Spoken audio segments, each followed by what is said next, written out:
Street. You can find me at Valley Bar on March 17th, 10 p.m. to 2 a.m. That's Valley Bar, 130 North Central Avenue, downtown Phoenix. I'll be doing my thing out there, so come say hello. Come get down, have a drink, take a shot from me. As my man Drake said,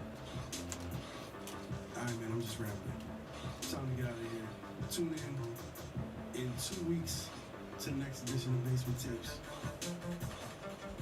March 25th. Next edition of Basement Tapes. Tune in. I'll see you next time, all right? Peace. Hey, everybody. Keep 1 Million show. Thanks for listening to the KRDP archive of We're Basement live. Tapes, hosted by the late DJ Vex. Tune in next week for more of the archive here on KRDP Jazz. Go to like and share.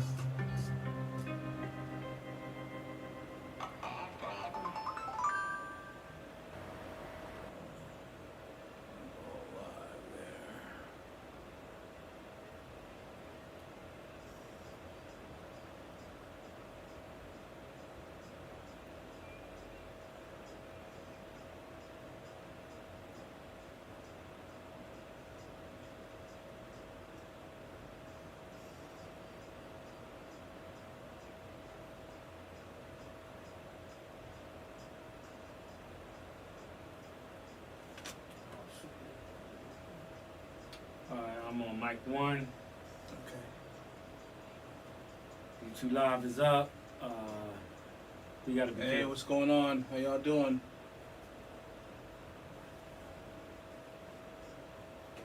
Going live in a little bit. Gonna talk to the Lakers, Nuggets. We're gonna talk Heat and the Celtics and everything going on Yeah, in between. Jimmy Buckets, all that, coaches, all that. Yeah, but how do I start? It's easy with Auto or retirement coach. Let's learn the Auto bet. Radio Phoenix, baby. Thanks for taking action. Not anxiety? Now I'm telling you, YouTube Live, Radio Phoenix. You sick? Barely. These for variety. Change up my strategy. Okay. Always for optimize your KRDB Jazz Music, listen. KRDB Jazz. KRDB Jazz. And listen to KRDB.com. Broadcasting from the Phoenix Center for the Arts, you're tuned to KRDP Jazz and Indie, where the Valley comes to talk, sing, connect. KRDP, Apache Junction, Goldfield Ghost Town, Phoenix, 90.7 FM in the East Valley, and online at Listen, the number 2, KRDP.com, a service of Desert Soul Media. Views and opinions expressed in this program are those of the speakers and do not necessarily reflect the views or positions of Desert Soul Media and its board of directors. Thank you for listening. This week on the Keep 1 Million show, the Eastern and Western Conference Finals is set as the rematch of the 2020 Eastern and Western Conference Finals is here as the Lakers face the Denver Nuggets and the Boston Celtics face the Miami Heat. We're going to talk about both series. We're also going to get into the NBA draft lottery as the Spurs win the draft lottery, and they're going to most likely take Victor Wembanyama, the 7'4" center. We're also going to get into the NFL, what's going on with the off season, and we're also getting into another big issue with Ja Morant.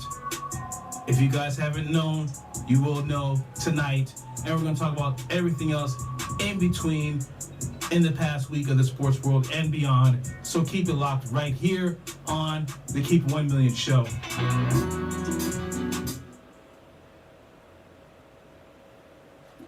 Gotta turn the music down because we don't own it.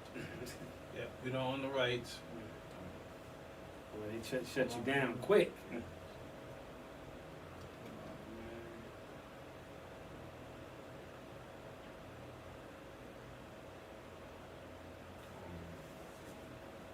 But if you want to know what that song is, Bobby Womack, you're welcome. Stop on Bob.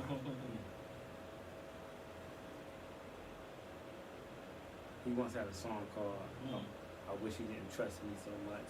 Talking about taking his homeboy woman, which he actually really did.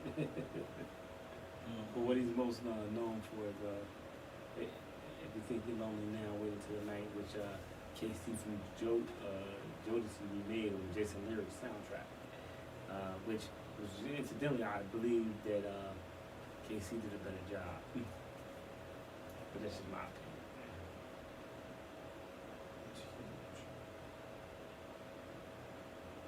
Hachimura 17 points, 7 of 7. Oh yeah? Yeah. James Bryant is only under double figures of 10 points. And they AD needs to stop playing, man. Yeah, only 7 Yeah, points. he needed in the second half. He needed to give out about 20. He gave about 20, but I don't know what this dude's thing is, but Jokic got 16. yeah, he's only had like another 30-point game. That's just what it is. Can't deny it. He gets it, and B doesn't. He gets it. I said he gets it, and B doesn't. Who cares about the awards, man? Right. Trying to get a chip, man. Like, come on now. Yep. That's true. Championship. And we have to bring that up once in a while. Yeah. Especially with Doc Rivers getting fired. Yeah. Which I get it, but Yeah. like, and I'm even going to talk about Brett Brown a little bit. People say, "Oh, you know, can't give him a touch because you didn't give Brett Brown a chance." They did give Brett Brown a chance because he was there through all that process stuff. So they extended his contract, and it's like, "Yo, you just got to get to the conference finals or the championship." He couldn't do it. Doc knew what he had to do, and he couldn't do it.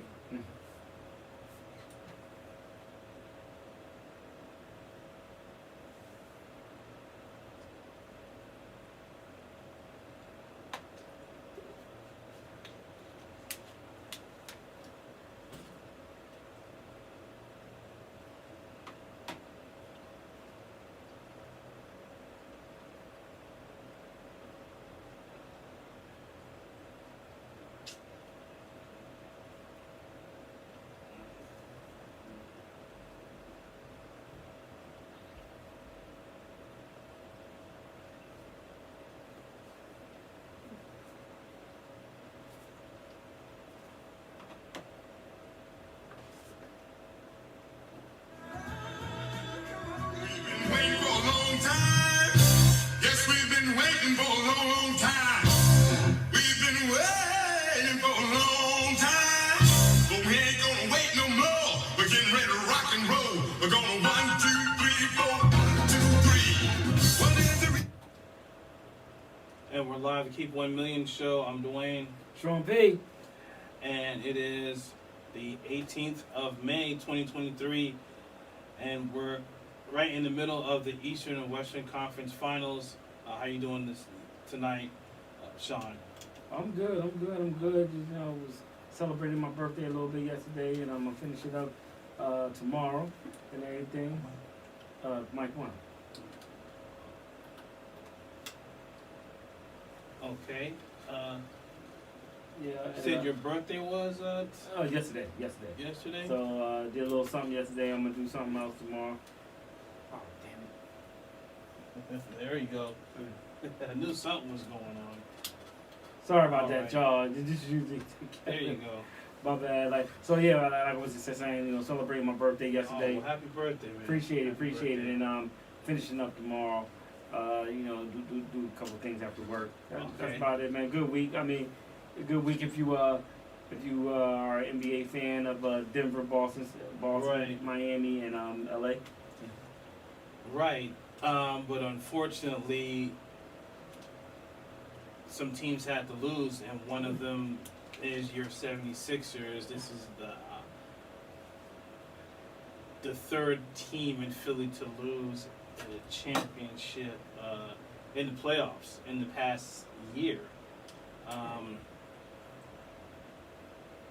How do you feel about it, man? Oh no, I mean, I always said I Therapy didn't session want the Sixers to go to the championship. I know Like, you. I didn't want them to lose every You might have season. made some money on your birthday since you picked the Celtics Yeah. over your team. Yeah, I did. I had the Celtics in 6, and but I told you last week when we was on the show, we was watching the game when they lost Game 6, when Embiid didn't step up and be the MVP that he is, and then dominate the game. When he didn't do that, I was like, and Tatum got hot at the end. I was like, he's going to take that in Game 7, and I didn't think he was going to score 51 points, but I was like, this is what's going to happen. And it did, and it cost Doc Rivers his job. And Doc Rivers understood the mandate, at least get him to the conference finals, and couldn't do that because I mean, I don't believe that Embiid cares enough. I mean, yeah, people say, oh, he was crying when he lost to Toronto. I don't think he cares enough, though. I really don't. I think he cares more about individual accolades, and he got his MVP. Now what? Look at what Jokic is doing. Like, Jokic got 2 in a row. He's like, nah, screw all that. Now I'm trying to get this chip. And Embiid might end up being a Charles Barkley, being a great player and never get a ring. Or if he gets a ring, it'll be later in his career. He'll be on the bench somewhere. Well, Doc Rivers, 3 seasons with the 76ers, only made it to the second round. Never made it out. Never made it to the conference finals. I mean, his last win was, winning the championship with Boston, going to the Clippers, going to the Western Conference Finals, not winning. And he's 0 for 10, 0 for 11 in Game 7s. Yeah. And he's bad in closeout games. He had to lead 3-1, you're right. 3-2. He's bad in closeout. For whatever reason, he cannot close that out. So there's like this debate where there's people saying that it's not his fault, it's the players. And then there's older players saying that it is his fault. He's a bad in-game manager. He's a bad adjuster. And he's a bad adjuster from game to game.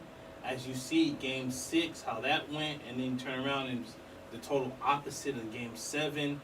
Do you see Doc Rivers actually being on another team after this? Because it seems like, Daryl Morey comes in after they hire Doc Rivers, which is kind of a thing that most ownerships don't do. They get their GM, then their coach. Yeah. So with Daryl Morey finally getting to fire him, but having the opportunity to get his guy in there possibly, what do you think the future is for Doc Rivers? I believe that Doc, if he does get another chance, it's not going to be with a contender team. It's going to be with like a bottom feeding team. And I hate to say that, but it's just going to be one of those type teams. Like I don't know.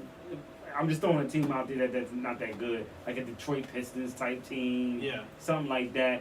Hey, see what you can do with this, Doc. Can you figure this out, Doc? And as far as Daryl Morey, you're right. Normally you want your GM first, so you could hire your coach, so they can hire the coach that they want. And Doc was already there, so Doc had to. If Doc would have got to the conference finals, then he even if he would have lost the conference finals, he wouldn't have got fired.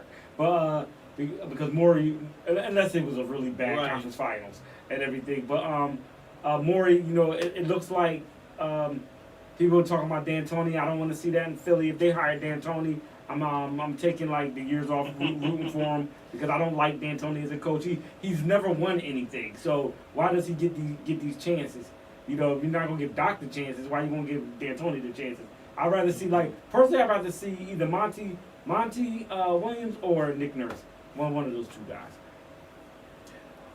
Right, and like I said, older players, talking about Doc Rivers, and Rasheed Wallace on his podcast was talking bad about him, saying he's to blame for the loss and everything like that, and that it says quote, you got to get somebody in there that the players respect.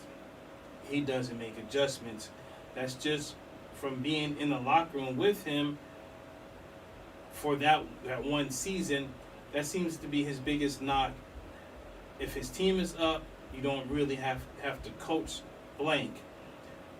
When you are in the trenches and you're going against another team, another good coach, you got to be more than the locker room manager.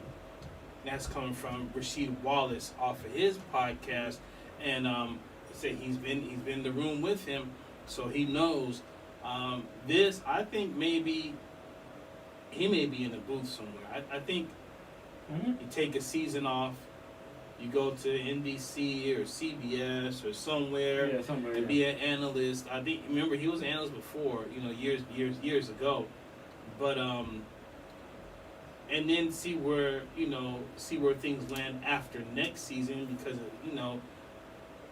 this NBA season, everything's kind of locked in. Everyone has their coaches. Houston got their coach with Ime Udoka. You got most coaches are set right now, especially with, we're going to talk about the draft lottery and the NBA draft coming on later. So with him being fired, you got Monty Williams fired. You have Nick Nurse out there. You remember Kenny Atkinson, who got fired with Brooklyn before with Kevin Durant and then Kyrie Irving moving in there. They had got Kenny Atkinson's out. He's the assistant coach over there with the Warriors. He's a top candidate for one of these coaching positions. So don't forget about Coach Bud. Right, Budenholzer. And I think really the Monty Williams Budenholzer, that may be just a switch. They may just flip flop teams. That'd be crazy. As you see them went to the NBA Finals a couple of years ago. Now going to this coaching carousel that we talked about, when it comes to Monty Williams, when it comes to Budenholzer and whatnot, where do you see these players? I mean, these coaches landing, including a Nick Nurse as well. I actually have no idea. I can't read the minds of the GMs, but I do know. All right. Milwaukee and Phoenix, they have good teams. I mean, they have good teams. Giannis just got hurt. Giannis got hurt, and for whatever reason, DeAndre Ayton just didn't want to show up. I mean, he just didn't want to play. Chris Paul was hurt. Chris Paul was hurt as well. So I don't know what they could do. I can honestly see, believe it or not, I can see Nick Nurse probably keying in on Phoenix a little bit more, because he's a great in-game manager. I would love to see him in Philly, but Phoenix is more attractive. Kevin Durant, Devin Booker, Chris Paul. Phoenix is more attractive there, but so it's just I don't know how to call it. I wouldn't tell anybody to put their money on any coaching move, because I just don't know. I mean, I have a feeling about it. You also have what I talked about before, where people was like, "No, it's not going to happen." Ty Lue. There's been rumblings from his camp that he's kind of, strained with that team with the Clippers because of Kawhi Leonard and Paul George are never available. You have this load management that is set in Kawhi Leonard's contract, where he basically just plays half the season, and then his injuries. And he still get hurt. Right, and then you see in the playoffs where the team could have beat Phoenix, and then next both star players are out. So you have possibly Ty Lue wanting to get out of that situation. So that's possibly where there's hesitation that none of these teams are actually pulling the trigger. And then after this season, they have to ask permission to talk to coaches and whatnot. But I think Monty Williams would be a perfect fit with Milwaukee. I think Budenholzer basically be a better fit with Philly. Actually, I think so. Eastern Conference, he's more familiar with those players and those teams over there.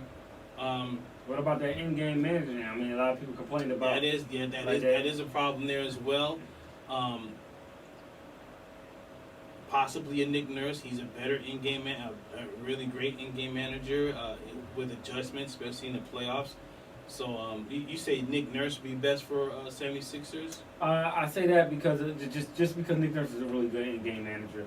I would like to say that, but they also need somebody that's going to hold players accountable. Like you can say what you want about Eric Spoelstra, but he holds his guys accountable, and he also had Jimmy Butler there to do it as well. But you hold people accountable, hold the players accountable. Like, look, You're the MVP. You call him out in front of everybody in the locker room. You're the MVP. Right. We need to end this in Game 6, man. Like, go down the low post. Like, I don't understand what it was about Embiid. Like, it doesn't click in his head. He's out on the perimeter. Yeah. Dude, go on the block. They can't. You got Horford on you. You're like 4 inches taller than Horford, and you're bigger. Go on the block and bully him. Like, but you want to sit out there and do guard moves. It's not like, For you to not pick the 76ers, you're really going in on them right now. It's like, it's what we do. I mean, we got to. I mean, I'm not the only Philly cat saying this. Like, Right. what the hell? Right. I mean, Stevie Wonder can see it. Like, dude, it's right there. and then with the Suns, I don't know where they go. I think that is the best destination for a coach when you have two superstars, Devin Booker and Kevin Durant. I'm not sure the situation with Chris Paul is or with DeAndre Ayton, but me personally, I would move on from DeAndre Ayton. I would see what Chris Paul wants to do, if he wants to stay one more season or the rest of his contract. He does deserve that. But I would think people talking about Ty Lue. There's rumblings of Isaiah Thomas in the background with some people advising the owner of the new owner of the Suns. So there is some, looks like, some issues going on behind the scenes. But I would say the best pick, Ty Lue or Budenholzer, or matter of fact, I would think, can't say Kenny Atkinson because he's the one who got rid of who was fired with Brooklyn when Kevin Durant was there. So I'm not sure if that would work. Well, did he coach Durant for one season? Yeah, remember Kevin Durant was injured that season. Yeah, he was injured the whole season. And then at the end of that season, when he came back, I guess that was the rumor that Kevin Durant didn't want him. They wanted Steve Nash. And so they brought in they fired him and brought in Steve Nash. So you can't hold that against Kenny. You can't really hold that against him. Funny you bring up Steve Nash. He's available. I mean, somebody want to roll the dice on that. Right. I just thought about that. I don't think that's going to happen. I don't even think he's going to coach overseas. But and I don't know why Dan Tony's name popped up out of the blue. It's Morey Harden stuff, yeah. And that's another thing to talk about also with these the top free agents. Harden's one of them. There's a few other free agents, and what James Harden is going to do. I think that for the 76ers, that's going to manipulate the coaching search, whether he's there or not, because he can opt in. Is that $34 million 1-year contract, and if he opts out, he's an unrestricted free agent. So that means they can even try to, match a deal for him. Yeah, they can't even do a sign and trade. Right. So definitely going to keep a lookout on all of that in the NBA front. Keep it locked right here. We're going to talk more NBA, the John Morant situation, and Western Conference Finals, which is live right now.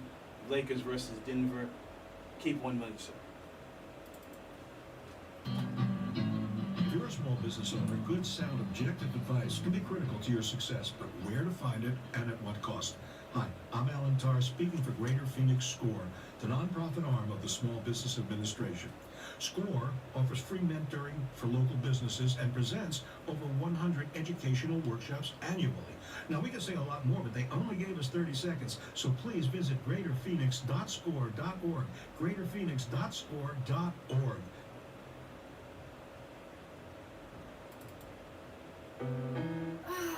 Steven. Who said that? Me, down here. Ugh, what are you, a yellow bug? I'm a banana slug, Steven. What are you doing in my room? I'm your sense of adventure. It's been a long time since we've had an adventure in the forest. Mom took me to the forest last year. I'm a slug, Steven. It took me a long time to get here. You're right. I should get out. Yeah, the forest is not that far away. Hey, Mom! Come to the forest where the more adventurous you lives. Check out discovertheforest.org for cool places nearby. Brought to you by the U.S. Forest Service and the Ad Council.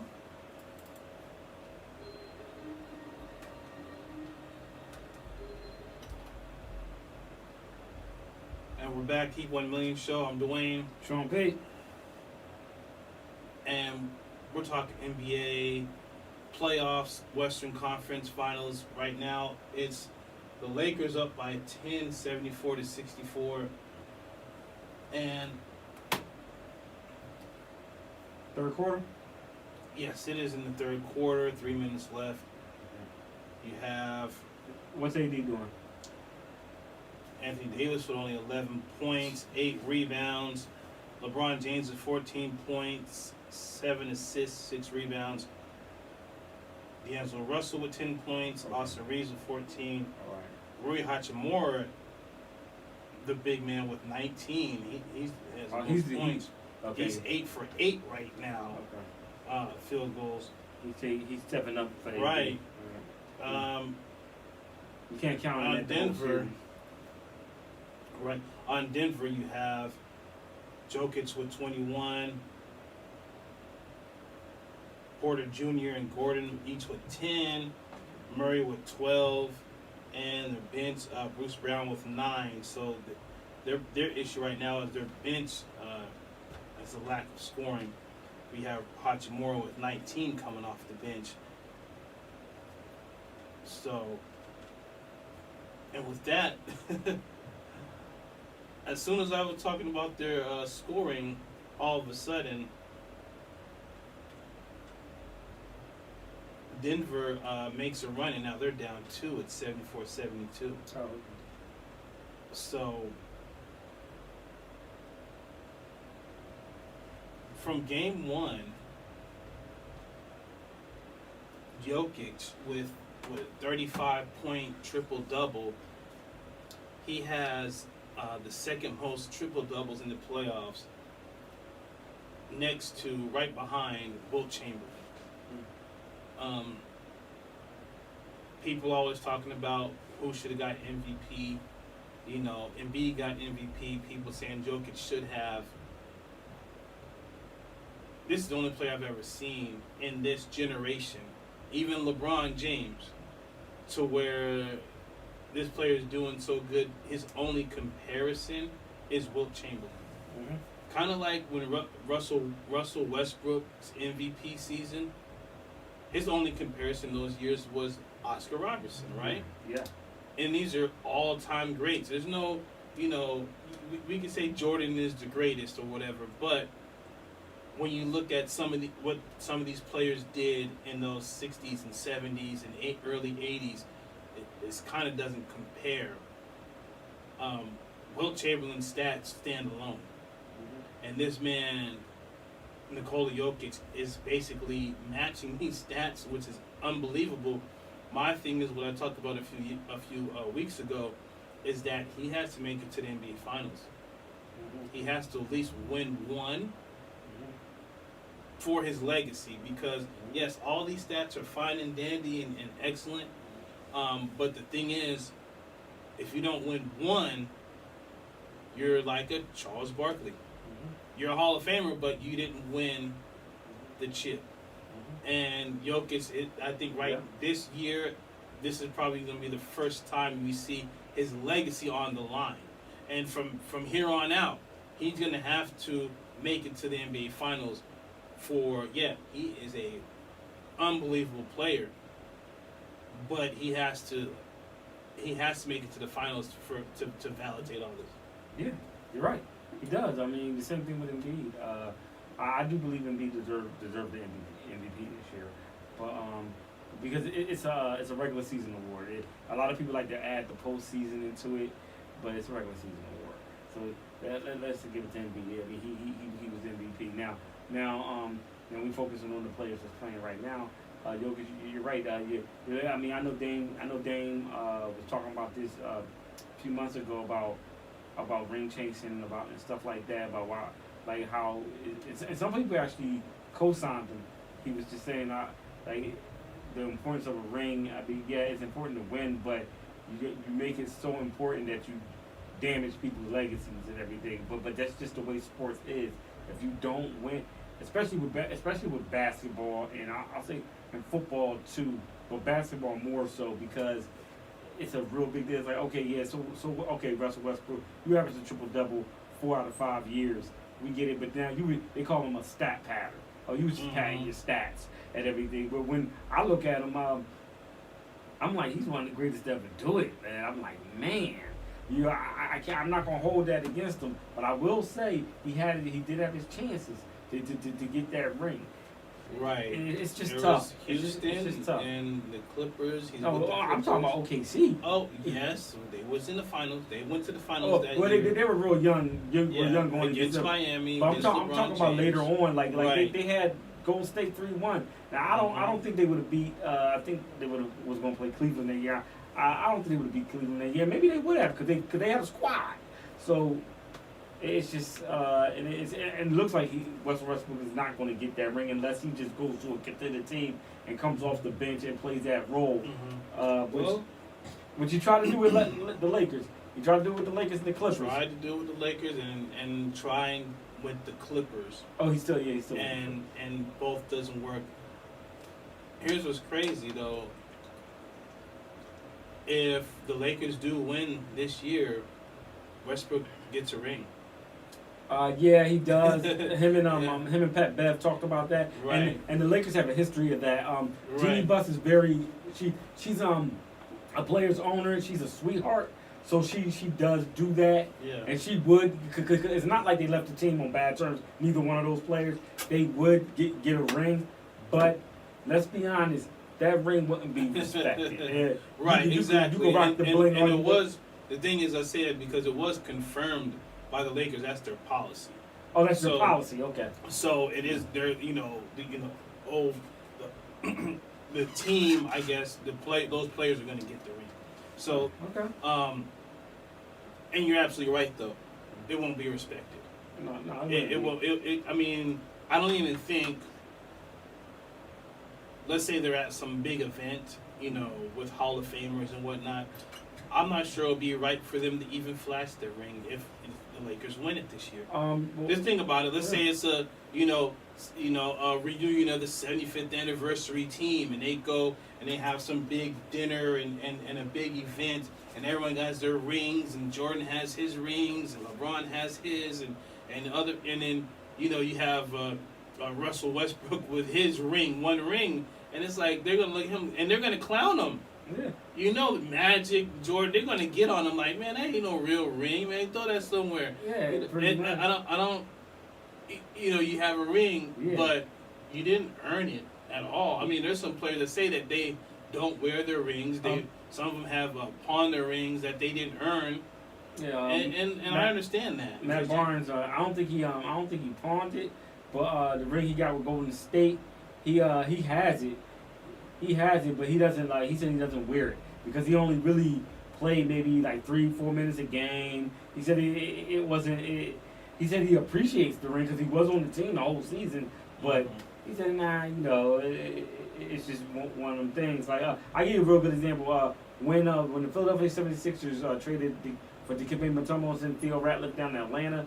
If they would have won that championship, I would have accepted Theo Ratliff getting a ring because he did contribute to that team for half that season. He had, in all honesty, to tell you the truth, when I look back at that trade, they kind of didn't have to do it, because Theo Ratliff was just as good as Dikembe Mutombo that year, So and Shaq would have dominated anybody he played against. So. Yeah. Oh, and another player. This is in the NFL. Edwin James. Jim Irsay gave him a ring because he left the team, and then the next season, the Colts won the Super Bowl, and Jim Irsay gave him a ring from that because Jim Irsay personally said this. He said he believed that Edwin James deserved it because he helped build that team to where it was. Now Edwin James doesn't wear it. He accepted it. He doesn't wear it, but it was a gesture of love. Right. Here you go, man, mad love to you, man.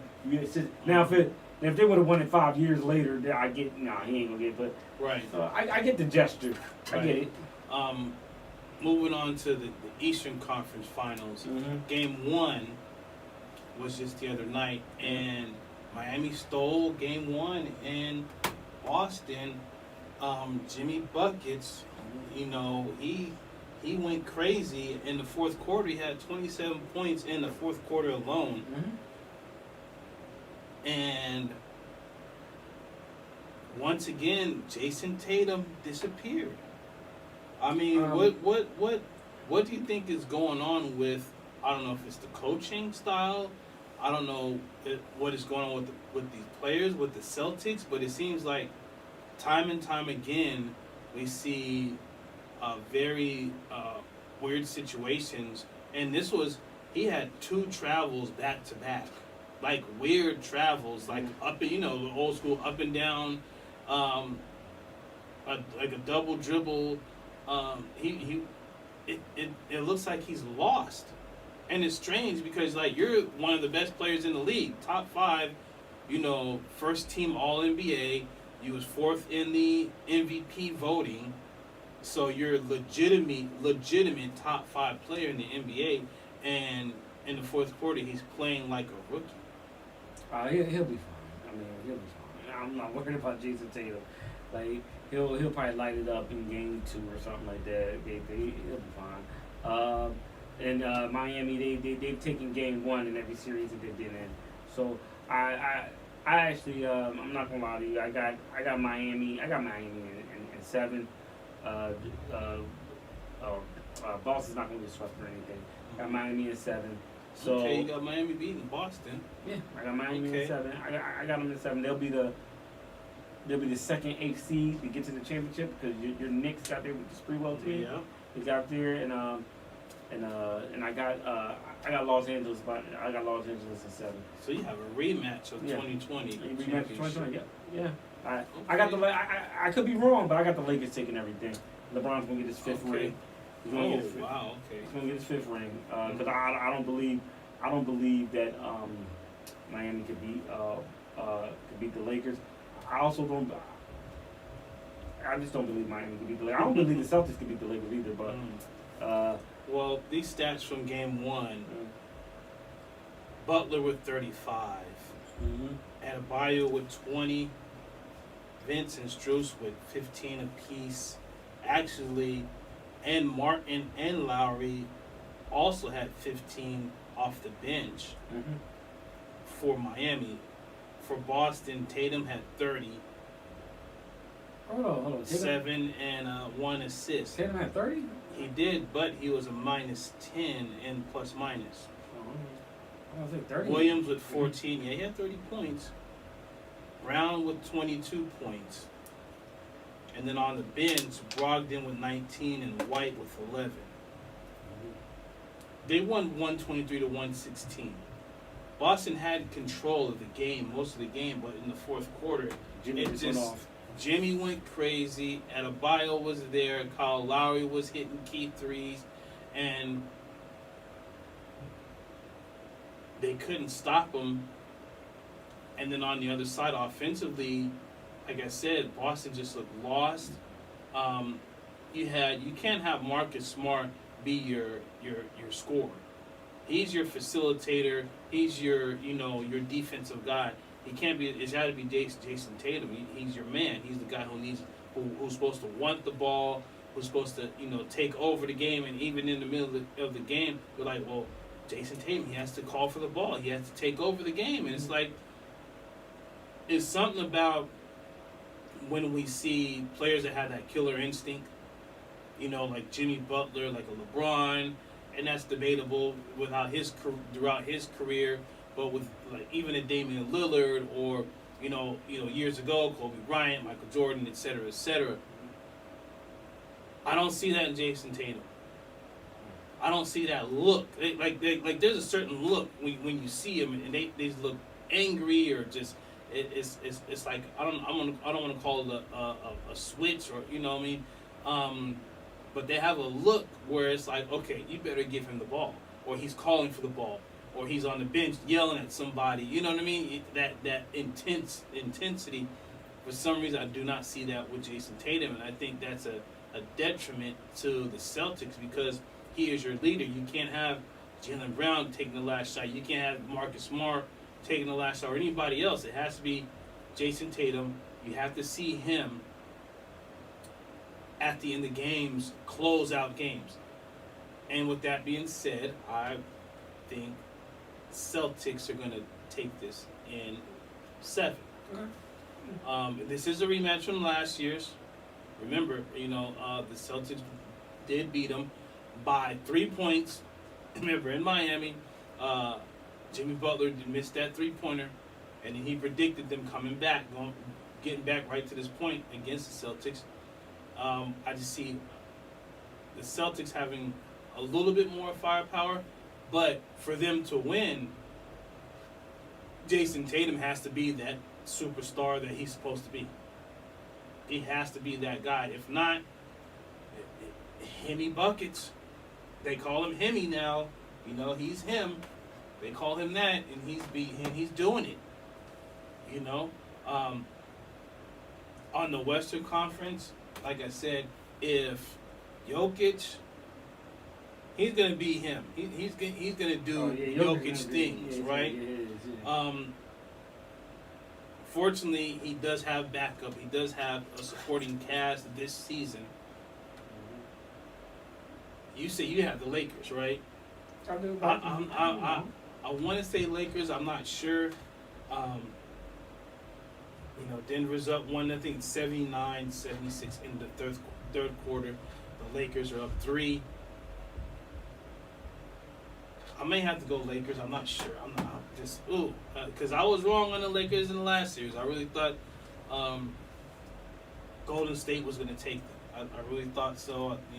LeBron is a highly intelligent player, unlike other players. Game 6, like you don't want to go back to you don't want to do Game 7 on their home court. You want to end it when you can end it. I mean that's just, and when you got the skill set to do it, you do it. Like it's not, you don't have to be Einstein to figure that out. So right. So he understood that. He understood the assignment. Right. And with that being said, we're going to come right back, and we're going to talk about Ja Morant and his issues off the court has resurfaced. And we're also going to talk about Damian Lillard, where he's going off on social media about his future. And we're also going to get into some NBA draft, NBA lottery, and also ties into Damian Lillard. Keep it locked right here. It's to Keep It 1 Million Show. Yeah. What's this? Restart now? I guess hit remind me later. What's that? Oh, yeah, some security update.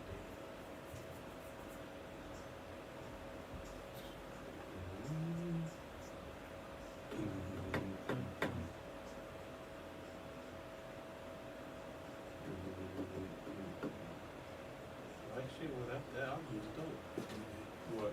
Said that album was dope back in the day. Oh, Black Street. Black Street. Oh yeah, this is their second album. I forget what it's called. Yeah. Their first album was good too. The first album had Dave Hollister on it. Then the next one, Dave Hollister left, and then Chauncey Black was singing most of the stuff.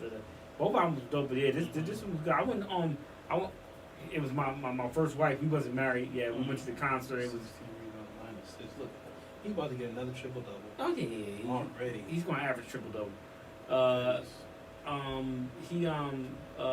opened up? 702 was supposed to open up, but they ended up not coming to the Philly. And then Black Street. It was Black Street, and then Keith Sweat, and then New Edition, and then of course New Edition started the show. Then they broke off into they. Really? Yeah, they did Belle Devoe, Rob Tresvant, wow. Johnny Gill, and then they came back together as yeah, they started off as New Edition, like in the beginning, and then they did this solo stuff in the middle, right there, and then they ended it with New Edition. Oh, that's dope. Yeah, it was a dope show. Yeah, what year was that? Oh shoot. Oh, we still got time. Okay, I was looking at the top. What year was that? It was before I went to the military. It was like the late 90s. Yeah, that's a concert. Yeah, it was a good concert. Keith Sweat did this thing. Keith Sweat did this thing. I've been to a lot of concerts. That's one that I paid for. The Luther Vandross concert I didn't pay for. I was a photographer. Oh. Yeah, Anton Mike. Right, but we're back. Keep 1 Million Show. I'm Dwayne. We got Sean. Show opinion in the middle of the conversation. No, we're good because if you were listening to music, that old Black Street, we're just talking and he's giving me some concert history. Yeah, man. I mean, last concert I was at the Wu-Tang Nas concert. Yeah, I wish really I nice. would have went to that. Yeah, that was really nice. Yeah. But something like what you talking about with Blackstreet, New Edition, And who Keith else? Sweat. Keith Sweat. Oh, Blackstreet man. came out first. Keith Sweat and the New Edition. Oh man. Oh wow. New Edition. It was awesome. It was an awesome show. That's an all-star team. Yeah. You know what I mean? Yeah. But going back to NBA and everything that's going on with that, you know, more off-season drama when it comes to Ja Morant. He's young. He's 23. You know, he's worth over $100 million, $200 million. Just signed that big contract. And he's 23 years old. He's in the middle of this era where I guess you can say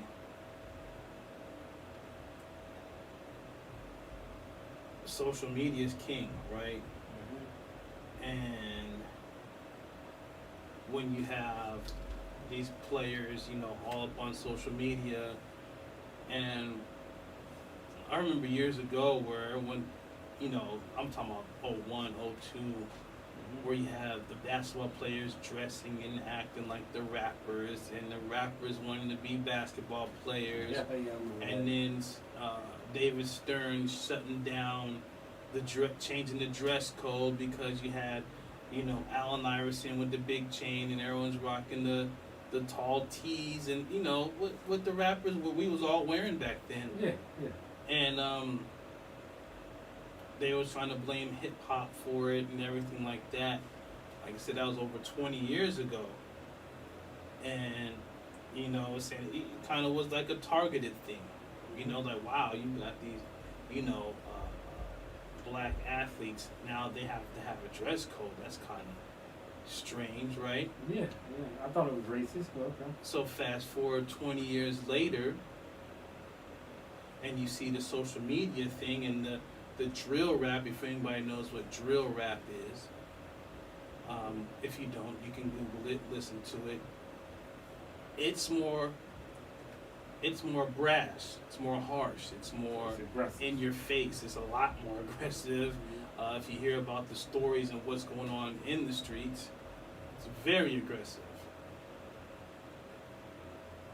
And like I said, these players are emulating rappers, want to be. Now you have Ja Morant, who's in Memphis, a huge hip hop bed for this type of rap. And you have the rapper he was listening to both times, the NBA YoungBoy. Everybody knows who he is. He's one of these top rappers right now, young rappers, in the midst of this drill rap. And this is, you know, Ja Morant flashing the gun again on social media and in a car. Now, granted, it's a legal gun. He's in the open carry state. He's just flashing the gun. But here's the thing. Here's the flip side of it. Now, we are both working guys, right? Yeah. And we're in Arizona, and Arizona has legal marijuana. So, if we want to partake in that, we can. But can we partake in that as employees? It depends on how whoever you work with, company you work for, and their bylaws. Right. So that company can say, "Oh, we know it's legal in the state of Arizona, but per our bylaws, you cannot partake in marijuana, and we can test you, and you can get fired." So that's how it is. Point in case, the NBA, per bylaws, per policy, you're not supposed to be flashing a gun like that. You're not supposed to have a gun. You know, like when they were saying he had the gun on the airplane or whatnot, and all this stuff is going on. We've seen this in the past. We talked about with Gilbert Arenas and others. having guns inside stadiums. We know that story. Yeah. A gambling situation turns into a possible shootout inside of a locker room with Gilbert Arenas and another player. Yeah. And I think that sets the precedent of what's going on now. Am I right? Yeah, it does set a precedent. We must remember John Moran. He did not break any laws. The gun was legal. Everything was on the up and up, pretty much. But what it is it's about public outcry. It's about all these mass shootings that's happening right now, and he's on camera, flashing the gun like and that's what a lot of people are like, call to pause, chill out, talking about suspend him for half the season, but I don't think he deserves that. I don't believe he deserves that. What he needs to do is for one thing, his daddy need to be a daddy. His daddy need to be daddy. Don't be his friend. You got you need to sit him down and be like, look, you're going to lose money. Because let's say he doesn't get suspended. Now, you can still get your contract money, but that endorsement money, those companies can just pull their endorsements. Look what they did to Kyrie Irving. And that was just over a tweet. So what do you think can happen to you, dude? I mean... Well, what's just happening now, come to find out, people are, YouTubers and people that are on the internet have looked and seen that on Nike sneaker app, his the Morant ones have been pulled from the website. Oh yeah. And there's supposed to be some new, colorways coming out that were supposed to come out a few days ago. They're not coming out, so they're going to distance themselves, and he possibly may lose that endorsement. There's only a few players right now that have exclusive endorsement deals, sneaker deals in the NBA. And whose spot did he take? Kyrie Irving. He took Kyrie Irving's spot. Right. And remember, Kyrie Irving didn't do anything like this. Exactly. So I don't feel bad for him for losing that because Kyrie, I believe Kyrie got screwed. And he stepped in. I'm not mad that Josh stepped in and getting his money, but I'm like, okay, y'all brothers want to mess stuff up for yourself, and cool. Right. Now he came out with a statement, John Morant, and he says, quote, I know I've disappointed a lot of people who have supported me. This is a journey, and I recognize there is more work to do. My words may not mean much right now, but I will take full accountability for my actions. I'm committed to continually to work on myself. That's what he said last time. Isn't that what he said last time? That's the best thing he can say. He needs to work on himself. The thing that is very telling and very problem that we've talked about on this show with players with off-the-field drama is who you have around you. And this guy that was filming him, I guess he's a YouTuber, and people all over the internet has talked about this guy and found out who he is.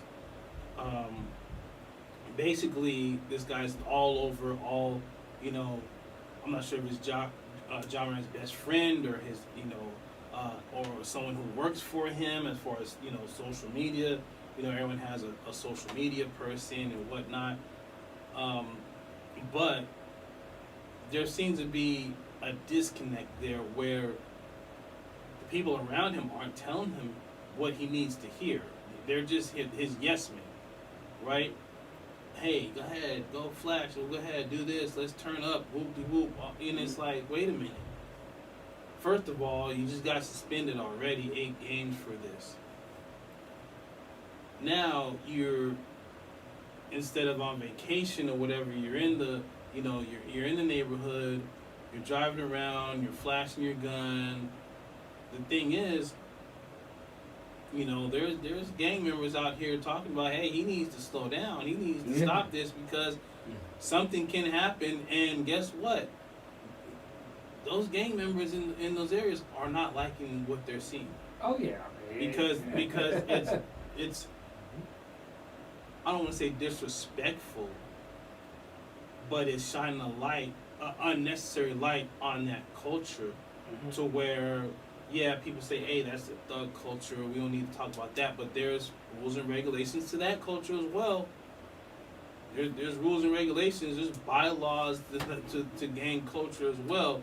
And if someone's out here being reckless and not affiliated but still acting like they are, that's bringing a bad light towards them. And now you have social media, you have these sports anchors and these guys talking, oh, is he a Crip? Is he doing this? He's flashing this and that. And it's like, wait, hold on. So someone needs to actually intervene and talk to this man and let him know what goes on. I mean, people talk about, hey, I could pull you to the side and show you some things, and have you, you know, on the scared straight side of the game, and let you know, hey, this is not where you need to go, because you can lose all of that money going the way he's going. So if it's not his dad, then it needs to be somebody else. It needs to be a thought leader, a leader that has his best interest at heart. That's the key thing. He has to have someone that has his best interest at heart, not someone just who wants to get money from him or someone who wants to be seen with him. You know, you're adjacent to a superstar, so you're going to get star-like treatment. You're going to get some money on the back end or residuals or whatnot. So all you're going to do is, hey, let's turn up, let's do this, and it's not going to be good for this man, because he's the breadwinner, he's the moneymaker, and if anything else happens, like I said, if it's 6 months, I've read, because Adam Silver finally seen it and said he was kind of disgusted by it when he was being interviewed at the draft lottery. He couldn't believe it. Like, well, I can't believe this is going on. Like, why would you do that, right? He can possibly lose $20 million if he's suspended for half the season. $20 million, because he's for next year he's up $40 million for a full season. And then also, if Nike pulls his contract, then that's, who knows how much money that is. That could be $100 million. It's generational. You know what I mean? Down the wealth toilet. right there. So he needs That's to life-changing money. He needs to refocus on what the goal is, what his priorities are, who is around him. And for the people that are saying, oh, he didn't do nothing wrong, this is white supremacy, this is racism, it's like, come on now. Anybody that has a job like that who's being paid way more than six figures, who's being paid $1 million plus, you can have a way higher scrutiny than someone just, working a regular 9 to 5. Oh yeah. To whom much is given, much is required. Right, and that's off the clock, on the clock. Oh yeah. No matter where you are, you on vacation. What if something happened? Let's say he's in Cancun or whatever, and there's a video of him shooting guns at some celebration. It's like, whoa, wait a minute, that's gonna be even worse. Yeah. Because you're in another country, so you can't say, it's racist or whatever, but this is policy. You know what I mean? Yeah. Because there's people that was on social media doing things and their company fired them like that. And not even close to being in the NBA or a professional athlete. You know? Right. Or even just saying something that's out of policy, norm. I've They get fired. I've seen people get fired for a tweet. A tweet they put out. It's crazy. As a matter of fact, one of my buddies, he's a associate principal in Houston, and he told me about something one of his buddies got into. Like him and his buddy, his buddy got into a really bad argument with his wife. Well, his buddy was married, and his friend and his wife, not my buddy's wife, but the married couple got into an argument, and it was really bad. And his son and their son called the police, and the police came down. When you call the police, they have to do a report, and they then they showing up for a domestic dispute. So it goes on the blotter as a domestic dispute. The woman said everything was cool. Nobody hit. He didn't hit her. She didn't hit him. It was good. But someone lost their job. But he still lost his job. Right. He still lost his job because the way the district looked at it was like, oh, this is something that we don't condone anything. He said, well, we never. But he ended up getting another job and bringing himself back up to that prominent level. But still, he went through that. So Right. that's the thing people gotta look at now. I know somebody's out there probably saying, "Oh, well, you know, it's not the same. You know, he was just a principal, and he's not making millions of dollars." I hate when people do that. I dislike when people do that. Right. Like, you gotta look at how we're framing this. It's like when you work for somebody and somebody's signing your checks, you have to follow the rules that they put forward. But even if you're on that level, I would say a principal. I wouldn't say that's on a level of an NBA player, obviously, wage-wise, but leadership-wise. Oh yeah, leadership-wise. Oh yeah. A principal is responsible for hundreds, if not thousands, of people. Yeah, including the students, thousands of people, and then Exactly. He's and the he's- faculty, yeah, the student and the faculty, body, even the janitors, administrators, even the right? janitors and He's stuff like that person responsible for all these Mhm. people. So, if you're doing something that is quote unquote frowned upon, and unfortunately in this country, if you have a darker shade, it's going to be looked at even more scrutinized. Oh yeah. So, Ja Morant really needs to look at himself in the mirror. He needs to have better people around him, and that's with growing pains. Literally, with growing pains comes that when you're at another level in life and other people aren't at your level. Sometimes you have to make those tough decisions. Do you want them still in your life? And I think that's something that he's obviously working on, and hopefully he does better, and hopefully he comes out of this better than he was. That's the key. He needs to come out of this better than he was, so that we can say years from now, man, he had a little rough patch, but I'm glad to where he is now. Yeah. He's a great player. He's a great person. He's a great father. So let's keep that going positively. Keep that going. That's actually what I want to see. Right. Excuse me. And that being said, we're going to go to the next hour. So keep it locked right here. More NBA talk and a lot more sports world, everything that we talked about the past week, and other topics we're going to talk about. So keep it locked right here. Keep 1 Million Show.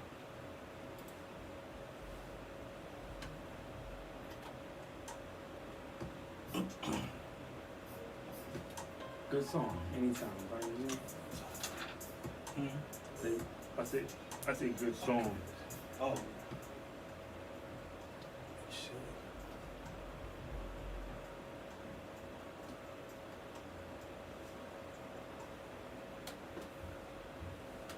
Denver's up 5.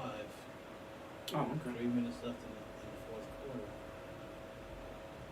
Anthony Davis only got 16 points. LeBron has 20. Russell has 10. Reeves has 17. Hachimura has 21. Jamal Murray has 28 points. So he's taking over. Jokic 23 points with another triple-double.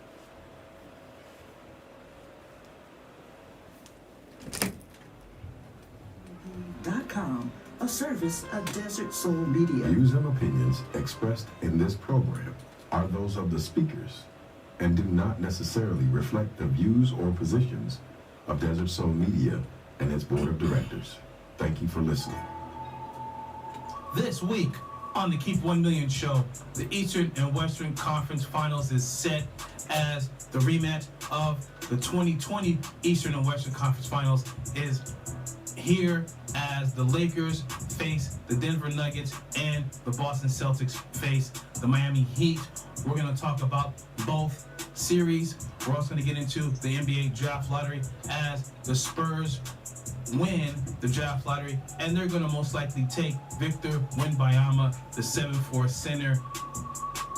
We're also going to get into the NFL, what's going on with the off-season, and we're also getting into another big issue with Ja Morant. If you guys haven't known, you will know tonight, and we're going to talk about everything else in between in the past week of the sports world and beyond. So keep it locked right here on the Keep 1 Million show.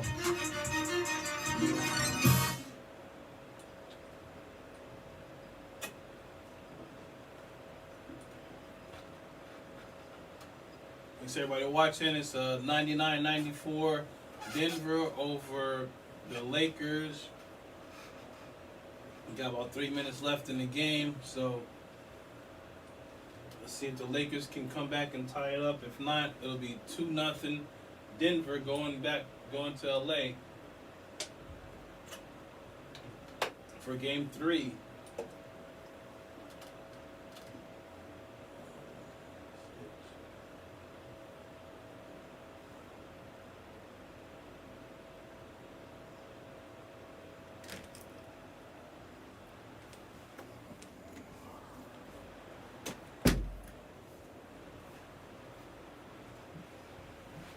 $101.96.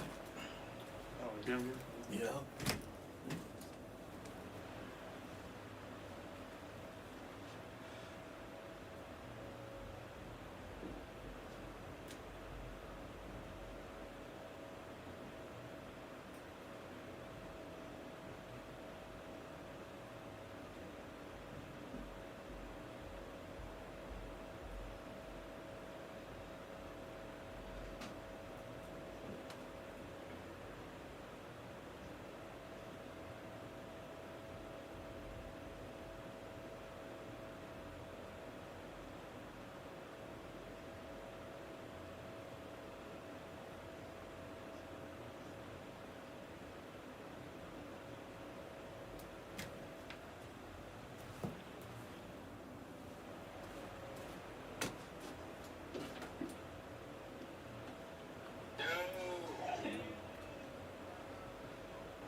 Reeves in the 3. 49 seconds left. They're down 2. Who's in the 3? Austin Reeves. No.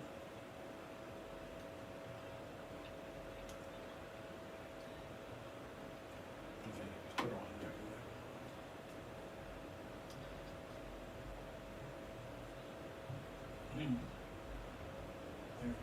Foul.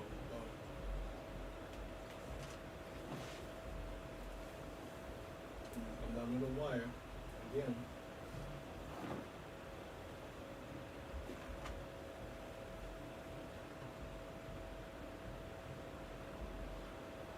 How much time is left? 50 seconds left. Jamal Murray's at the free throw line.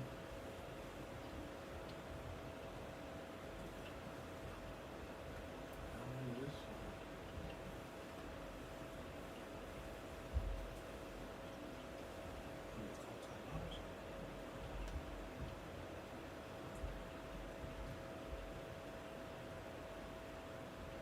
They have 4. Anthony Davis missed a 3-pointer.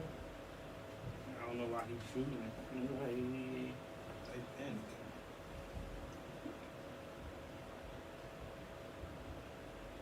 Denver's called timeout.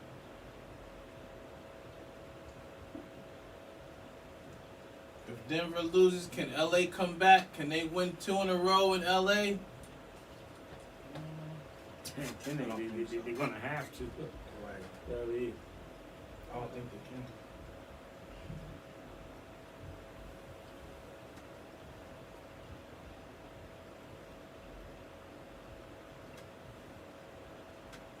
Yeah, I don't think they can.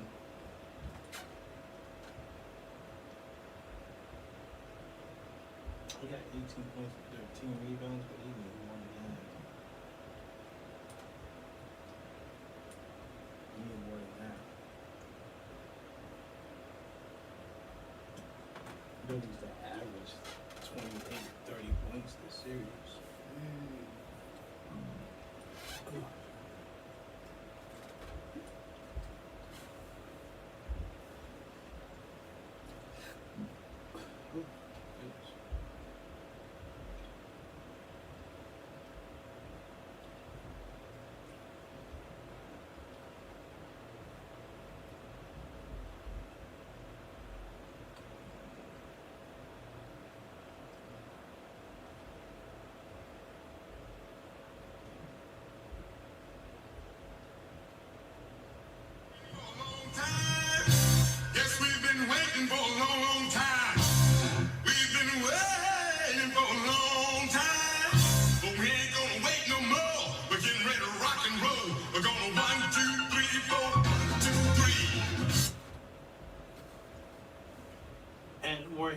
Keep 1 Million show. I'm Dwayne.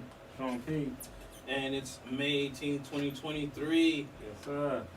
We're talking NBA Eastern Conference Finals, Western Conference Finals. Mm-hmm. The Lakers just may go down 2 games to Denver, as with 20 seconds left in the game, Denver is up 103 to 99. At 104 to 99, possibly 105 to 99 with Jamal Murray at the free throw line. Jamal Murray is the one that's coming through. He has right now 32 points, 10 rebounds, 5 assists. Jokic with another triple-double, 23 points, 17 rebounds, 12 assists. There's 6 players in double figures for Denver. For the Lakers, you have Austin Reeves with 20, Russell with 10, LeBron with 20. He has 9 rebounds, 10 assists. 22 points now. It's like they just scored. It's 105 to 101. Anthony Davis with 18 points, 13 rebounds, 4 assists, 4 blocks. And Hachimura with 21 points. That's 5 players in double figures. It seems like Denver has the more firepower. I wasn't expecting that. But actually they do. I mean, you had Caldwell Pope with only 8 points, but we know he's streaky. He can take off and actually, have 15, maybe a 20-point game. So that could be 7 players in double figures if that team is clicking on all 4 cylinders or all 8 cylinders. And Caldwell Pope was on the Laker team in 2020 against Denver when the Lakers won that championship. He actually said in the press conference after game 1 that it's a totally different team. He knows some of those guys over there, but it's a totally different team. But he's giving them some kind of intel when it comes to the Lakers, and preferably Anthony Davis and LeBron James, of where they want the ball, defensively, things of that nature. Do you think the Lakers can come back after being, right now, they're going to be down 0-2, unless with 12 seconds left they tie this game up?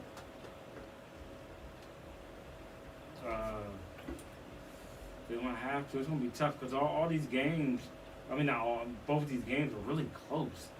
And they had their chances. They just can't close it out. I like to think they'll play better at home. This is all about AD. It's not clicking to him that he has to be that guy. And it was like that in the last series too. Like when he's that guy, they win.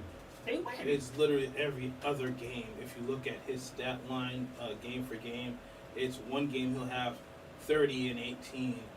The next game he'll have 15 points and 10 rebounds and 3 blocks. Yeah. And then the next game after that he has 38 points and 20 rebounds. And then the game after that he has 12 points and 13 rebounds. What was it? It's so crazy. It was the odd games, right? It was right. 1, 3, 5 games like that. But the problem is now, if you're down 0-2 in the Western Conference Finals, and even the bad games are even better than their usual bad games, and you're still getting beat, it's not just Anthony Davis. It's going to have to be something of your supporting cast. D'Angelo Russell has to come through. Austin Reeves is coming through. He has 22 points. He has 5 3-pointers. Hachimura has 21 points, but he had Schroeder with only 4 points, and then Walker, Lenny Walker, who balled out in the last series, he only has 2 points. I mean, he only played 13 minutes, but obviously he wasn't a factor at all. And it is a final 108-103 Nuggets over the Lakers. I'm not sure what you do, because we talked about this. Do you give Jokic his, which is you let him score 45, 50 points, and then you lock everybody else down? Or do you try to double Jokic, and then he's passing the ball to Murray and Gordon and everybody else, and he has another triple-double, 17 rebounds, 13 assists, and that's when you have Murray with 30 points, Aaron Gordon with 17, 18 points, Porter Jr. with 20 points. I mean, this is not a good thing. I don't think the Lakers can figure it out, because game one, at the end, when the Lakers are coming back, the fourth quarter, you've seen, okay, they probably figured this out. Mm-hmm. They figured how to defend Jokic, right? So they're going to put in Hachimura to start.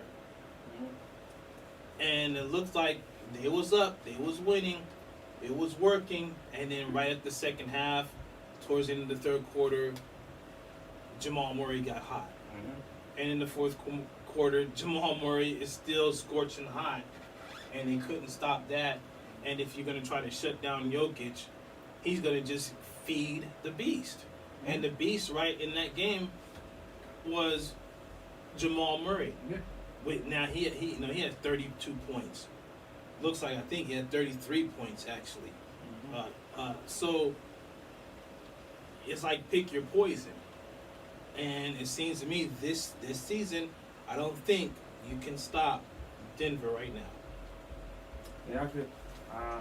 I'm very like you said, we paying attention to this game. I said I could very well be wrong. But I was going on that LA was going to win this game, and then go back to Los Angeles and be 1-1.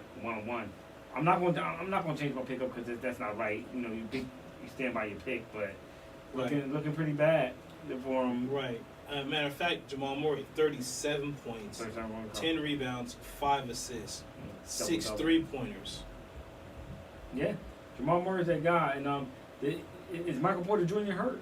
Is he hurt? No, he's playing. He's playing. Let me show you his stat line. But what I'm saying is 6 3-pointers, which means you're trying to double, triple Jokic, and he's just passing the ball to the open shooter, and Murray's an open shooter, and he's hitting those threes. Yeah. It's pick your poison pretty much. Look, Michael Porter Jr., 16 points, 7 rebounds, 3 assists. He has 4 3-pointers. Look, their 3-point percentage, they're 36% in 3-pointers, 43% from the field. But that's way over the Lakers. Lakers was only 26% from 3-pointers. The same from the field, 43%, but right there's your the difference in the game. They win by 5, and 10%. A 10% difference in 3-point percentage, which is right there. Jamal Murray hitting those threes. Yeah. Michael Porter Jr. hitting those threes. Yeah. Why? Because Jokic is hitting them in stride and finding the wide open player.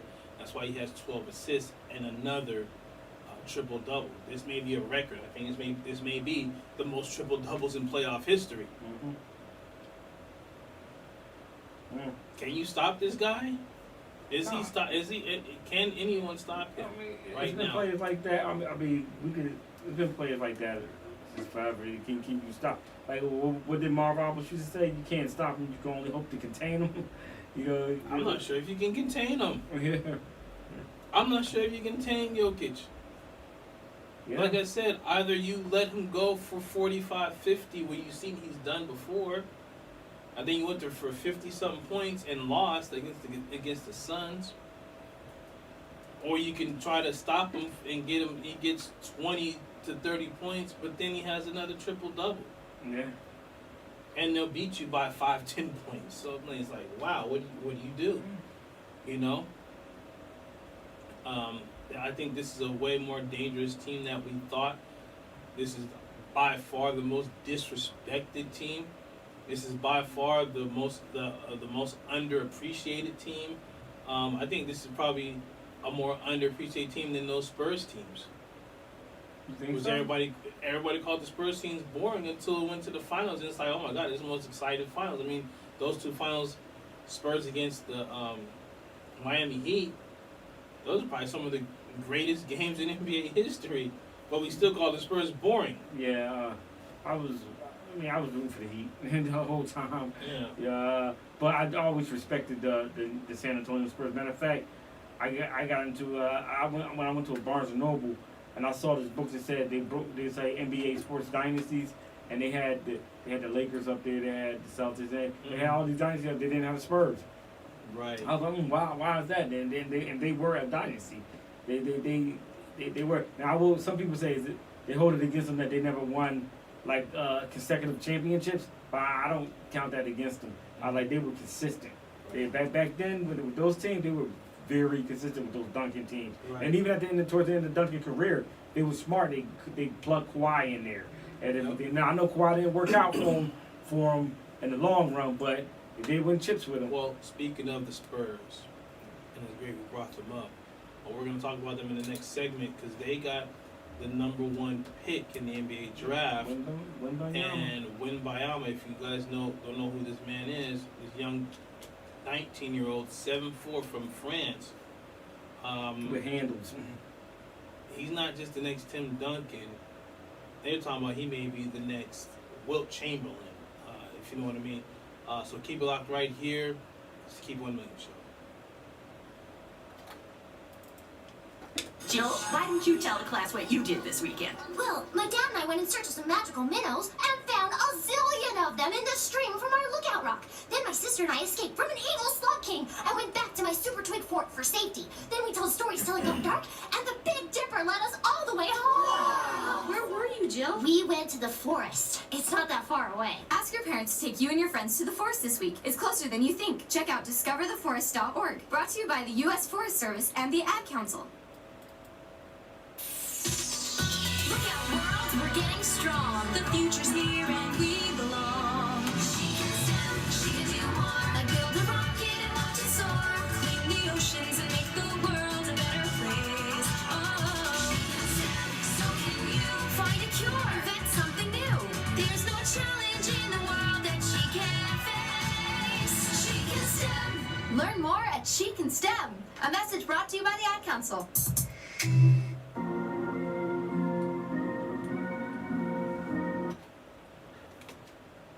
And we're back. Keep 1 million show. I'm Dwayne. Sean P.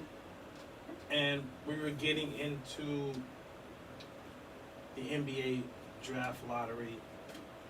And the Spurs won the NBA lottery.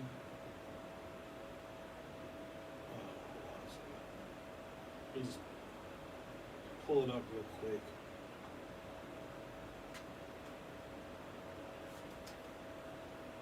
So, the Spurs win the lottery. Number 2 is Charlotte. Number 3 is Portland. Number 4 is Houston. 5, Detroit. 6, Miami. 7 is Indiana. 8, Washington, the Wizards. 9 is Utah. And 10 is Dallas. So there's a mock draft. There's always mock drafts. Wembanyama to the Spurs. Yeah, that's a given. Brandon Miller from Alabama to Charlotte. This is interesting. Scoot Henderson, point guard, is going to go to Portland. We're going to talk about that a little later. Because that's very interesting that people are putting him there. Amen Thompson to Houston, guard from Overtime Elite, and Ashir Thompson, his twin brother, guard going to Detroit. Cam Whitmore of Villanova goes to Orlando. Jarace Walker from Houston goes to Indianapolis. Anthony Black from Arkansas goes to Washington. Grady Dick from Kansas goes to Utah, and Taylor Hendricks from UCF goes to Dallas. Now, most people don't know who these players are because, you know, college basketball is not what it used to be. You see a lot of these top players are mostly from the G League and this overtime elite league, another type of developmental league that players can skip the college and go to one of these leagues for a season and then go to the NBA. That's what's going on now, mainly because the NBA collective bargaining agreement decided not to forego that one season in development or in college. But before they was thinking that the new collective bargaining agreement was going to do away with that so players can come straight from high school to the NBA. But that did not happen. We talked about this for years, that it might happen, and it actually didn't happen.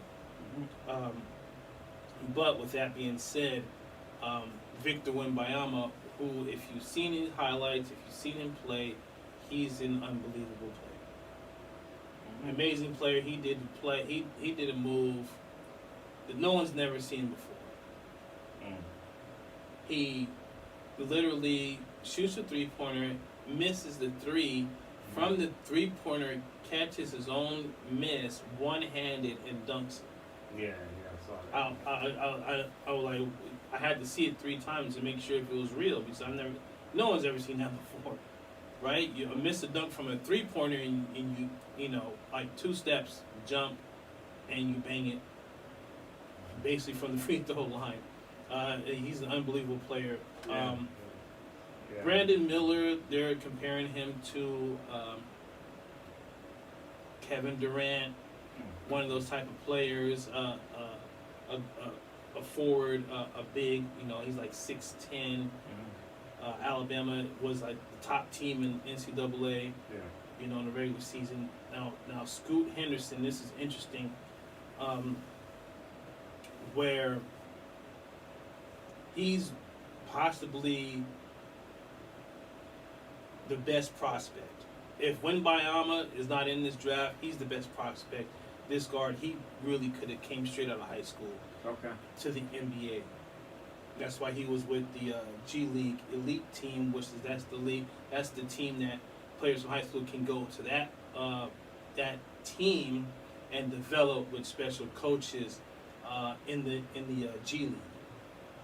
Wembanyama was with a G League team, a Metropolitan 92 team, and the Thompson twins are with an overtime elite league, another, like I said, a developmental league underneath the NBA that you know can go straight to the draft from these leagues instead of going overseas or whatnot. They can do this here in the States. Now, going back to Scoot Henderson, this is very interesting because the Portland Trailblazers still have Damian Lillard. Damian Lillard is their starting point guard, one of the top 75 players in the league, and everybody knows his resume. People are talking that Portland's looking to trade out of that pick, to trade down, trade with someone to get a veteran to try to appease Damian Lillard, to keep Damian Lillard there, to try to say, oh, we're gonna, you know, get players to have a championship level team. Now, we know this has been going on for years. This has been going on for so long. Then they end up trading other players away that they bring in, you know, and they're in the same spot. I mean, the highest they've got is to the Western Conference Finals against the Warriors. Got swept. Right, you get swept, and then you trade away C.J. McCollum and some other players. But this issue, this thing is moving quickly because people are calling for Damian Lillard to be traded. Portland Trailblazers fans, and he's trying to quote unquote clap back at the fans, Damian Lillard personally, and say, well, if y'all want me traded, sign a petition in, and what and people trying to read into that, and he's going back and forth with fans, which is really shocking to me. But we all know, and I think it's coming from a place of love and of respect for Damian Lillard. Like, we don't, for some reason in sports, we don't want to see our superstars stuck, right? Yeah. We don't want to see our superstars stuck in a terrible organization, even if that's your team, right? That's your favorite team, been your team forever. We have the superstar, and we know this team's not going to go anywhere. We know the team's not going to do right by the player, and 9 times out of 10, they find a way to trade said player.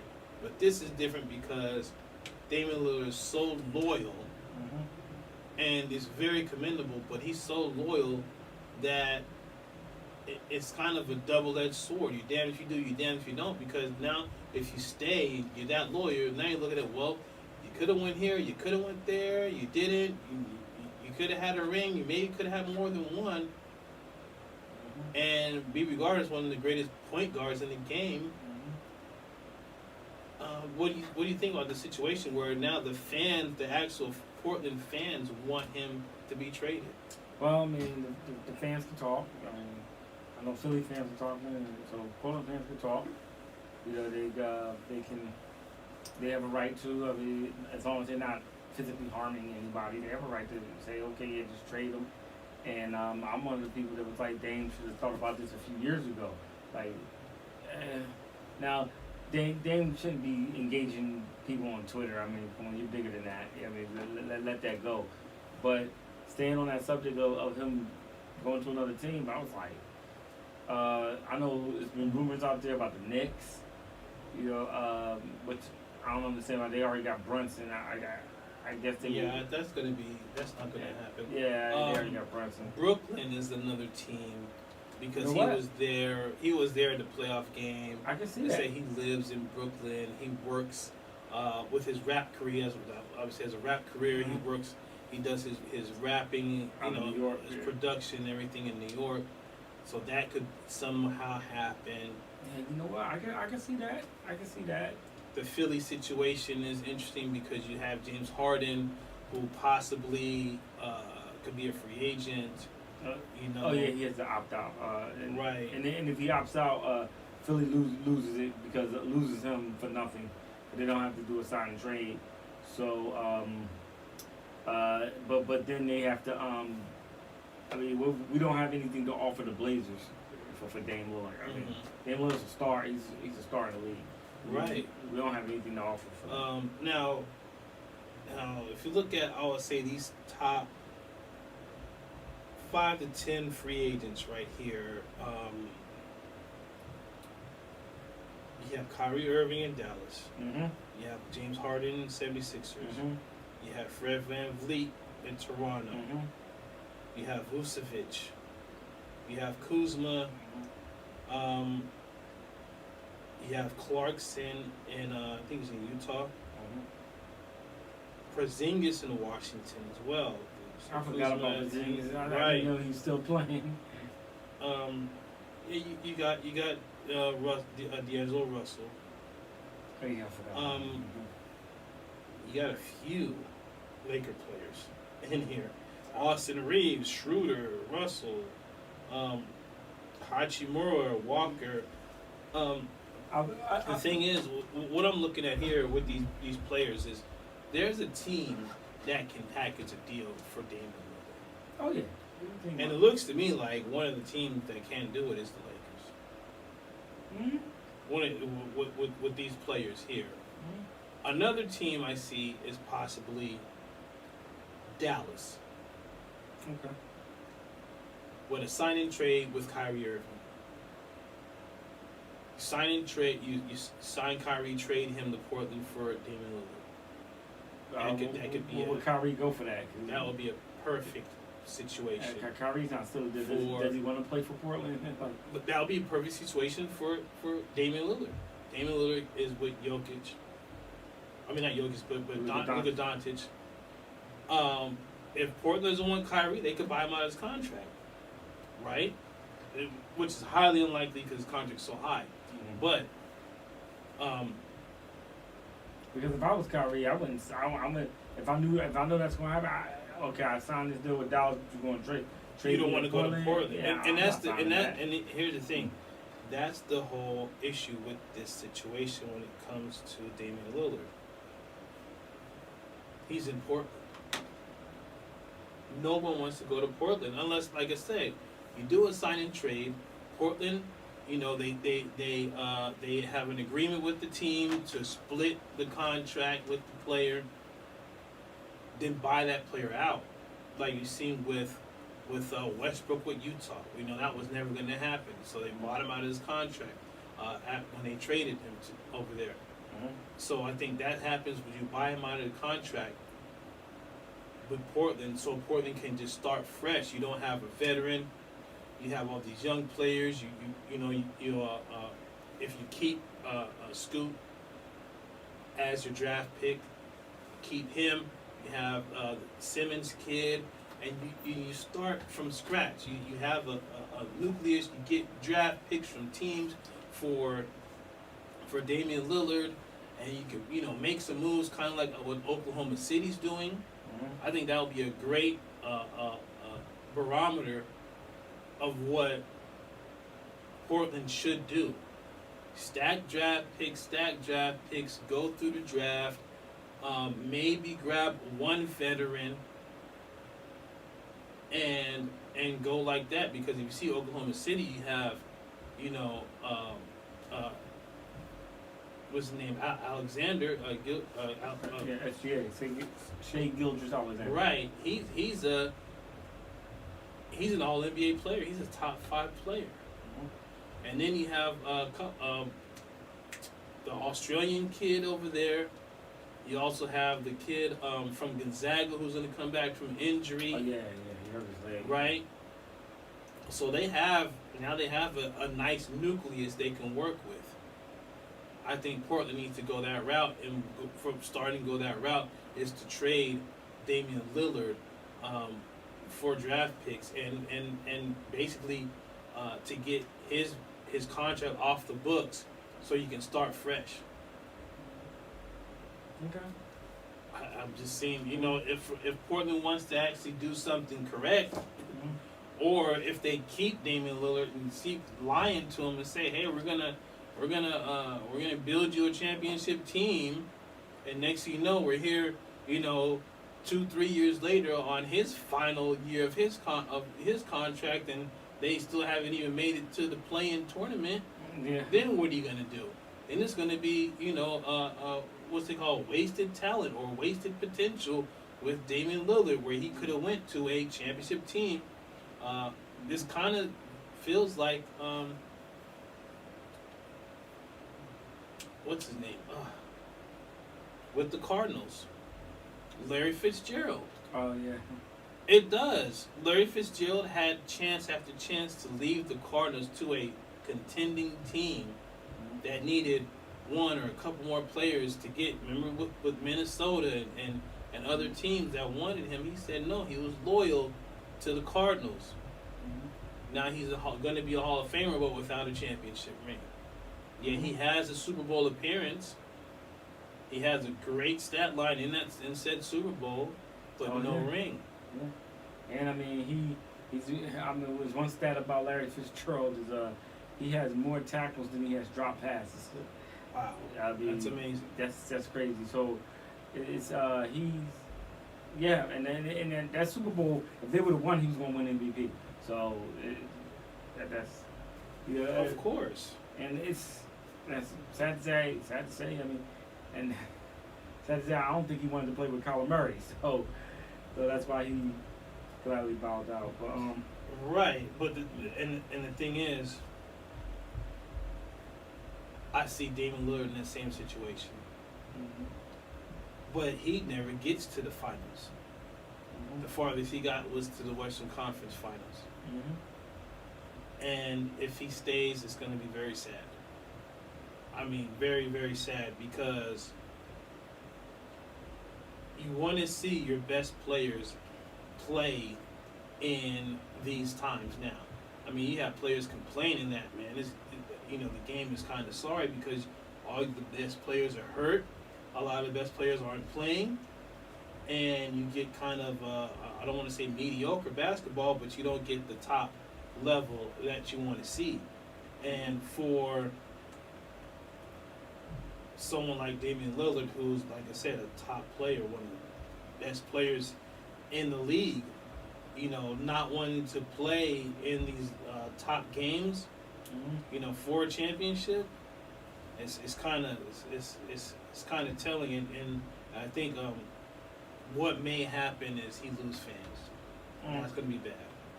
It could happen. I'm not gonna say it will, but it could happen. It could. With that being said, we're gonna take a quick break, and we're gonna come back with more news and notes and things from around the sports world and beyond. So keep it locked right here. It's Keep 1 Million Show. I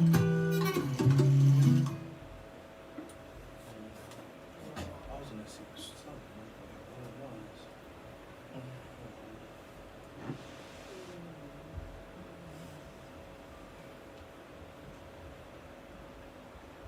All right, you know about Jamie Foxx? Oh yeah, he recovered, right? I was gonna bring that up because there's a lot of stuff going on with that, with social media and stuff. Yeah. His daughter came out. The daughter starts talking smack. Talking smack. Well, people were saying that he was about to be, like, he was dying, and his daughter came out and was like, "No, he's recovering, and he's upset about." Okay, hold on.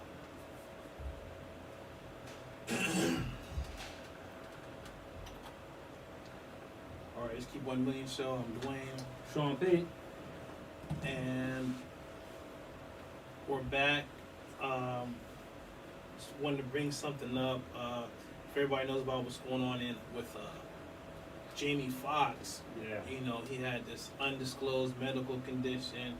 There's rumors that he had a stroke. There's rumors that he was in grave condition.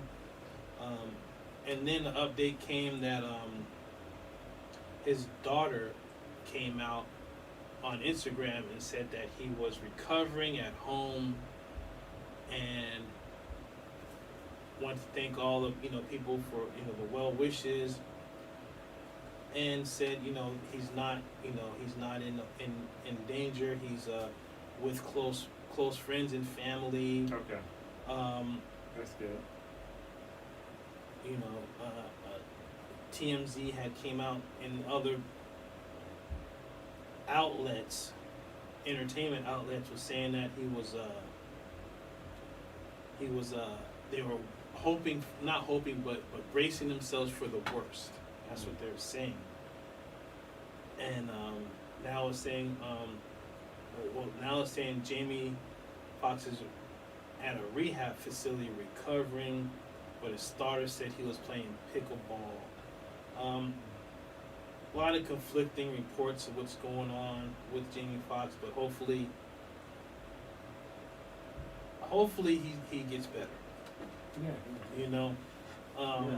Very strange situation, because I was reading this stuff on Twitter and on Instagram, and and it was really strange because you have some of these websites that are just they'll say some crazy stuff for likes and clicks and all of that, and people run with it, and it's not just regular people running with it, it's other news outlets running with it, and that's the main problem.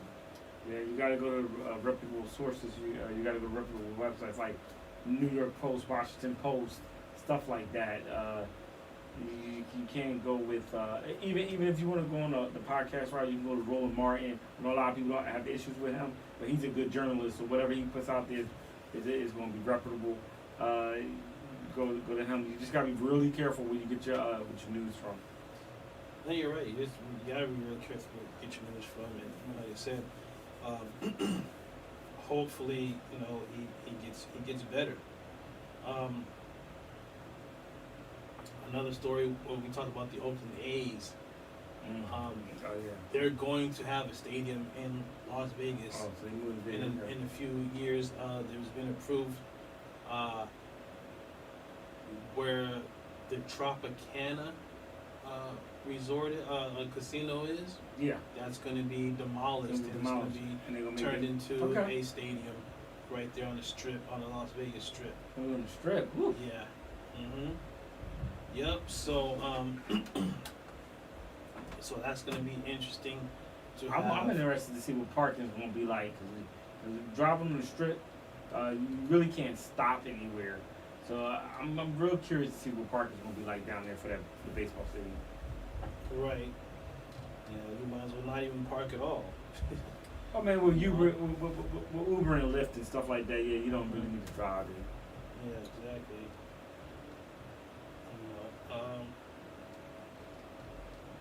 This just came in. The NFL owners are going to okay the 49ers to host Super Bowl 60. Okay. Levi Stadium. They play in San Francisco, right? Or do they play outside of San Francisco? I think it's outside of San Francisco. Okay. Levi Stadium. All right. Which is the 2026 Super Bowl. Oh, okay, cool. So, yeah.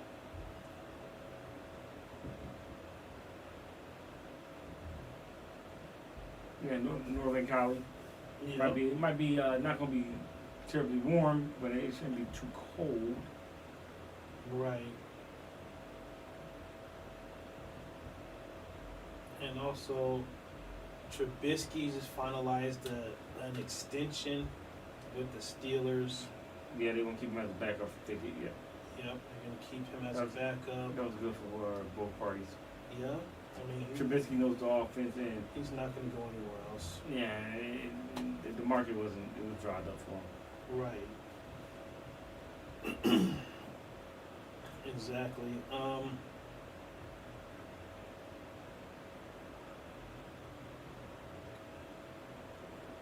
And then you'll want to talk about the Devin Haney Lomachenko fight, Yeah.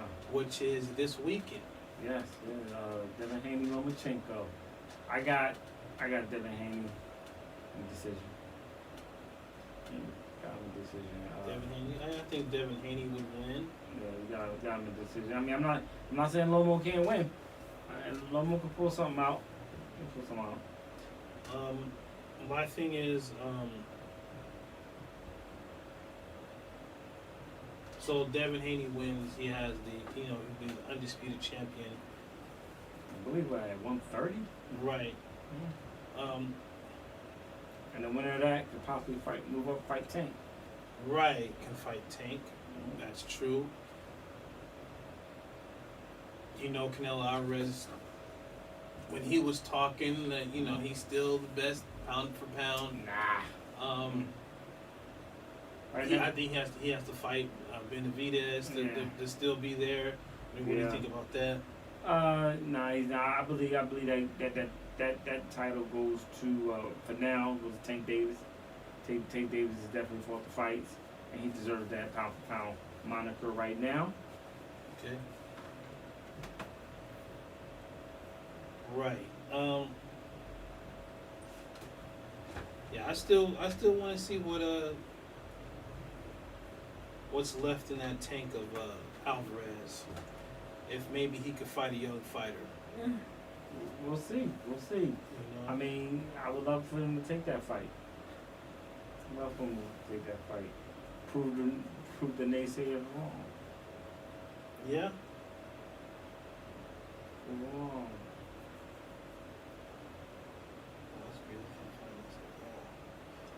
But like we said, 108 to 103. Denver beat the Lakers. Denver's up 2-0. Yeah. And how they're playing it, it looks like I'm not sure if the Lakers can beat them. I mean, I really, maybe they may win one in LA. They should. But it's not looking good. Because if Denver can play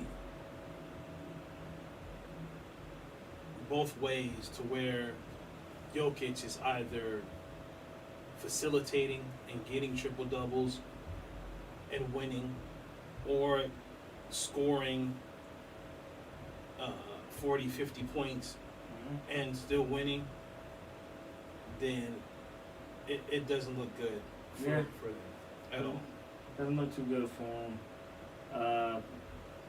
Like I said, I'm staying by my pick with Lakers in 7, but I really did believe they was gonna pull this one out and take one in Denver. Now the pressure's on.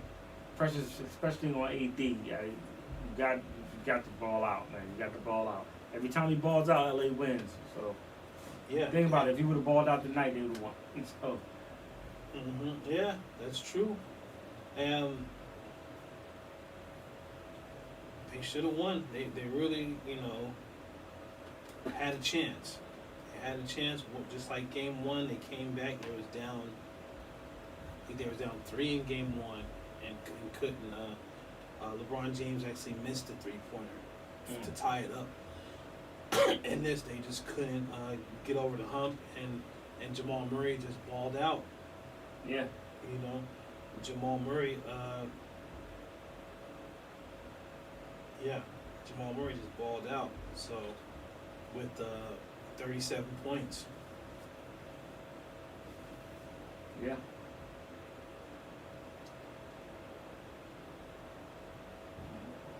And I'll say we're gonna leave it right there.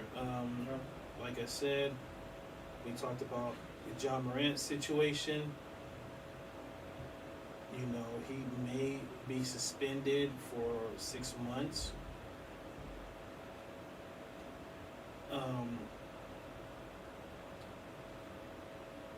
If that happens, he may lose about $20 million. Yeah.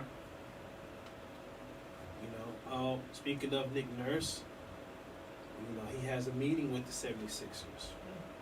Oh yeah, A possible interview. Yeah, these guys, they're going to meet with everybody, or pretty much everybody.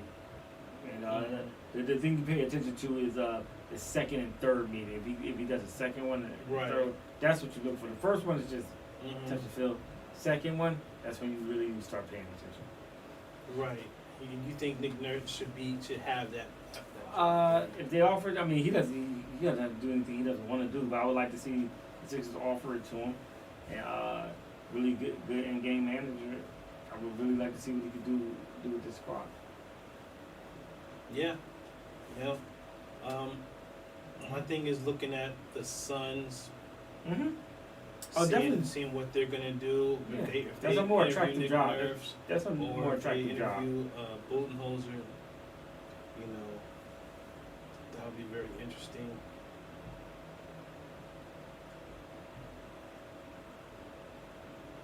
And with that being said, I'm Dwayne. Oh, Sean P. And yeah, we're gonna leave it right there. Come back next week. Should be close to the NBA Finals. Yep. And we'll see everybody next week. Thanks everybody for watching. Thanks everybody for listening. And we're out. Peace.